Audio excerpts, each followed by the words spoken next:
আজি মাঘৰ বিহু হয়তো আপোনাৰ ঘৰতো তিলৰ পিঠা তিলৰ লাডু বনাইছে তিলৰ সৈতে অসমীয়াৰ সম্পৰ্ক বহুদিনীয়া পিছে আপুনি জানেনে এই তিলৰো আছে বহু উপকাৰী গুণ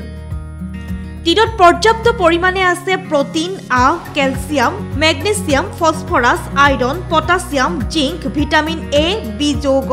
সি ই এন্টিঅক্সিডেন্ট আৰু বহু উপাদান তিলত থকা প্ৰটিনে আমাক শক্তি প্ৰদান কৰে শৰীৰ গঠনত সহায় কৰে আৰু মাংসপেশী মজবুত কৰে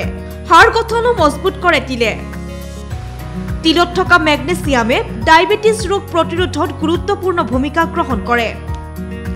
আনকি তিলে উচ্চ ৰক্তচাপ নিয়ন্ত্ৰণ কৰে বিভিন্ন হৃদৰোগ এলজাইমাৰ ৰোগ যকৃত আৰু বৃক্ক ৰোগৰ ক্ষেত্ৰতো তিল অতিকৈ উপকাৰী তিলৰ আহে কোষ্ঠকাঠিন্য দূৰ কৰে লগতে ডিপ্ৰেছনৰ সমস্যা নিৰাময়ৰ বাবে তিল অতিকৈ উপকাৰী সম্প্ৰতি তিলৰ তেলক লৈ গঢ়ি উঠিছে এখন বৃহৎ বজাৰ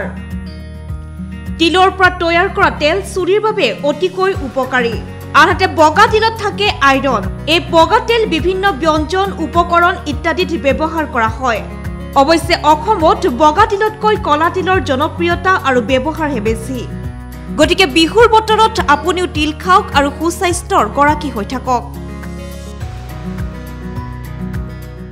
তিল অসমীয়াৰ পুৰণি চিনাকি তিল অসমীয়াৰ অতিকৈ আপোন এছিয়া মহাদেশ আৰু মধ্যপ্ৰাচ্যত তিলৰ ব্যৱহাৰ অতিকৈ বেছি এতিয়া বিহুৰ বতৰ আৰু তিলৰ বিভিন্ন পিঠা বিভিন্ন লাডুৰে ভৰি পৰিছে অসমীয়াৰ ঘৰ এনে সময়ত আপুনিও তিলৰ উপাদানৰ তিলৰ পৰা বনোৱা পিঠা অথবা লাডুৰ সোৱাদ লওক আৰু সুস্বাস্থ্যৰ গৰাকী হৈ থাকক ইয়াৰ লগে লগে প্ৰাগ লাইফষ্টাইলৰ পৰা মই ৰিম্পিয়ে বিদায় লৈছো আপোনালোকে অধিক বাতৰিৰ বাবে চাই থাকিব প্ৰাগ নিউজ ডিজিটেল